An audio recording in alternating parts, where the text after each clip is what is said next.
மீனராசி அன்பர்கள், உங்களுக்கு இந்த சனி பகவான் வக்ரகதி அடைஞ்சிருக்கிறது அப்படின்றது என்ன மாதிரி பலன்களை கொடுக்கும்? ஃபர்ஸ்ட் விஷயம், சனி பகவான் ஜென்ம சனியாக இருக்காருமா. ஜென்ம சனியாக இருந்து வக்ரகதி அடையிறது அப்படின்றது ரொம்ப நல்லதுமா. அவர் உங்கள் மூளையை தின்றதை அவர் கொஞ்சம் ஸ்லோவாக தின்னுவார். நம்மளை குழப்பத்தை ஏற்படுத்துறத கம்மியாக ஏற்படுத்துவார். மந்த நிலை ஏற்படுத்துறத கம்மியாக ஏற்படுத்துவார். விட்டேத்தியான ஃபீலிங்கை நம்மளை பார்த்திங்கன்னா ரொம்ப ரொம்ப கம்மியாக தான் நம்மளுக்கு அந்த ஃபீலிங் ஏற்படுத்துவார். இப்படி நிறைய நல்ல விஷயம். அதுக்கும் மேலே குருனோட உச்ச பார்வை சனி மேலே படுறதுனால ஆல்மோஸ்ட் எந்த விதத்துலையும் உங்களுக்கு கெடுக்க போகிறது இல்லை. ஜென்ம சனியாகவே இருந்தாலும் அவர் பாட்டும் சிவனேன்னு இருக்க போகிறார். எந்த விதத்துலையும் கெடுப்பலன்களை கொடுக்க போகிறது இல்லை. இது ஒரு ப்ளஸ்மா. ரெண்டாவது ப்ளஸ் என்ன அப்படின்னா, சனி உங்களுக்கு 11 மற்றும் 12க்கு அதிபன். உங்கள் லாப ஸ்தானாதிபதியும் அவர் தான், 12ஆம் பாவும் விரைய ஸ்தானாதிபதியும் அவர் தான். என் லாபம் குறித்து எனக்கு நிறைய ஆசை இருக்குங்க. நான் ஒரு பிஸ்னஸ் பண்ணுறேன். நான் ஒரு டெய்லரிங் ஷாப் வச்சுருக்கேன். ஒரு உதாரணத்துக்கு சொல்கிறேன். நான் ஒரு டெய்லரிங் ஷாப் வச்சுருக்கேன். ஆரி ப்ளவுஸ்லாம் தைப்பேன். எக்ஸலண்ட்டாக தைப்பேன்.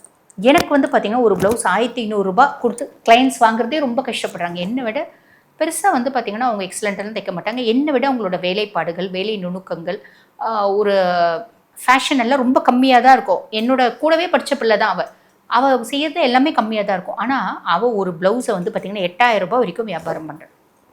இப்போ 1.5 லட்ச ரூபாய்க்கு ஆரி ஒர்க் வச்ச ப்ளவுஸ்லாம் இருக்க தான் செய்யுது இல்லைங்களா? வியாபாரம் பண்ணுறேன். அப்போ எனக்கு ரொம்ப கஷ்டமாக இருக்குது. என்னோடய லாபம் குறித்து எனக்கு ரொம்ப கவலை இருக்குது. நான் இவ்வளோ திறமை இருந்தோம், பெருசாக முன்னேறவே இல்லைங்களேங்க அப்படின்னு ரொம்ப வருத்தம் இருக்குது. அப்படின்னா இந்த காலகட்டம் நீங்களும் சூப்பராக முன்னேறதுக்கான காலகட்டம். உங்களோட லாபம் குறித்து உங்களோட ஆழ்மனதில் பல 100 ஆசைகள் இருக்குது அப்படின்னு சில ஆசைகள் சாலிடாக சனி பகவான் அதாவது நிறைவேற்றி வைப்பார். இதில் மாற்றுக்கிறதே இல்லைம்மா. அதே மாதிரி எனக்கு வெளிநாடு டூர் போகணுன்னு ரொம்ப ஆசைங்க. ஒரு நல்ல ஒரு வீடு வாங்கணுன்னு ரொம்ப ஆசை. ஒரு கார் வாங்கணுன்னு ஆசை. அதே மாதிரி இங்கேருந்து 10 மலை முருகனை போய் பார்த்துட்டு வரணும்னு ஆசை. பிள்ளைங்களுக்கு நெட்டு நல்லா வாங்கி சேர்த்து வைக்கணும்னு ஆசை. கோல்டு காயினாக வாங்கி சேர்த்து வைக்கணும்னு ஆசை. வெள்ளியாக வாங்கி சேர்த்து வைக்கணும்னு ஆசை. எனக்கு ஃபாரினில் போய் வேலை செய்யறதுக்கான ஆசை. இப்படி நிறைய ஆசைகள் உங்களுக்கு இருக்குது அப்படின்னா கண்டிப்பாக இந்த காலகட்டம் சில ஆசைகள் நிறைவேறும். மாற்றுக்கிறதே கிடையாது. சூப்பர் இல்லைங்களா? சரி, இது குருனோட பார்வையில் இருக்க ஜென்ம சனி செய்யக்கூடிய பலன்கள் அப்படின்னு சொல்லலாம். கடைசி ஒரு மாதம் குருனோட பார்வையில் சனி பகவான் இருக்க மாட்டார்ல. சனி ஜென்ம சனியாக இருப்பார், ஆனால் வக்ரகதியில் இருப்பார். அப்போ திருப்பி சனி பகவான் உங்கள் மூளையை தின்னுவார். ஒரு விட்டேத்தியான ஃபீலிங் இருக்கும், ஃப்ரஸ்ட்ரேஷன் இருக்கும், எக்ஸ்ட்ரீம் பார்த்திங்கன்னா இரிட்டபிலிட்டி இருக்கும், ஸ்ட்ரெஸ் இருக்கும். என்னப்பா நம்மளால் எந்த முடிவுமே சரியாக எடுக்க முடியல, எந்த முடிவு எடுத்தாலும் எனக்கு இனம் புரியாத ஒரு குழப்பம் அப்படின்றது இருக்குது. நான் எடுக்கிற முடிவு கரெக்டு தானா, இதை எப்படி எடுத்திருந்தா இருந்திருக்குமா, எப்படி எடுத்திருந்தா இருந்திருக்குமா, நான் ஏன் தேவையில்லாமல் எப்படி யோசித்தேன் அப்படின்ற மாதிரிலாம் நிறைய நம்மளுக்கு தோணுது பார்த்தீங்களா? அதெல்லாம் ஜென்ம சனி கொடுக்கக்கூடிய குழப்பங்கள் அப்படின்னு சொல்லலாம். 100க்கு 100% முதல்ல ரொம்ப ஸ்ட்ராங்காக கொடுப்பாரு, அந்த மாதிரி கொடுப்பாரா? கிடையவே கிடையாது. ஜென்ம சனியாகவே இருந்தாலும் வக்ரகதி அடைஞ்சிருக்கார். நிதானமாக ரொம்ப ஸ்லோவாக நம்மளுக்கு ஒரு குழப்ப நிலை அப்படின்றத ஆன் அண்ட் ஆஃப் கொடுப்பார். இது சனி பகவான் ஏற்படுத்தக்கூடிய மாய வலை அப்படின்றத நீங்கள் புரிஞ்சுட்டு நீங்கள் பாட்டுன்னு ஒரு விஷயத்தை நான் முடிவு பண்ணிட்டேன், நான் அந்த விஷயத்தை செய்யணும்னு முடிவு பண்ணுறதுக்கு முன்னாடி நல்லா அலசி ஆராய்ஞ்சு முடிவு பண்ணிக்கோங்க. முடிவு பண்ணிட்டீங்க அப்படின்னா திருப்பி அதை பற்றி யோசிக்க வேண்டாம்.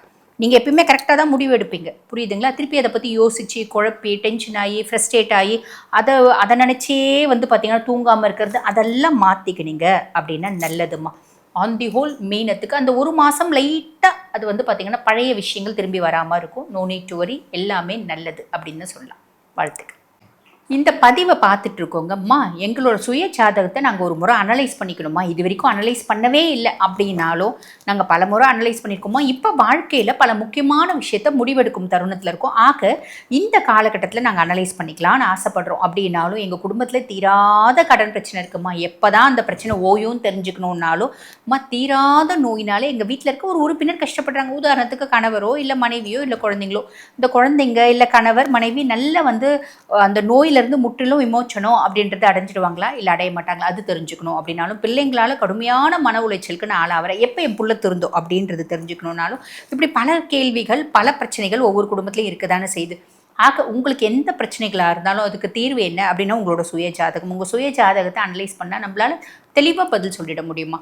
உங்கள் சுய ஜாதகத்தை என்கிட்ட பார்த்திங்கன்னா நீங்கள் அனலைஸ் பண்ணிக்கணும் அப்படின்னு விருப்பப்பட்டாலும், இந்த சனி பகவான் வக்ரகதி அடைஞ்சிருக்கிறது எனக்கு என் சுய ஜாதகத்துக்கு என்ன மாதிரி பலன்களை கொடுக்கும்னு ரொம்ப தெளிவாக தெரிஞ்சுக்கணும் அப்படின்னு விருப்பப்பட்டாலும், நான் பேசிகிட்டு இருக்கும்போது என்னோடய வாட்ஸ்அப் நம்பர் கொடுத்துருப்பாங்கம்மா. அந்த வாட்ஸ்அப் நம்பருக்கு கால் பண்ணி அப்பாயின்மெண்ட் ஃபிக்ஸ் பண்ணி என்கிட்ட பேசி. தேங்க்யூ.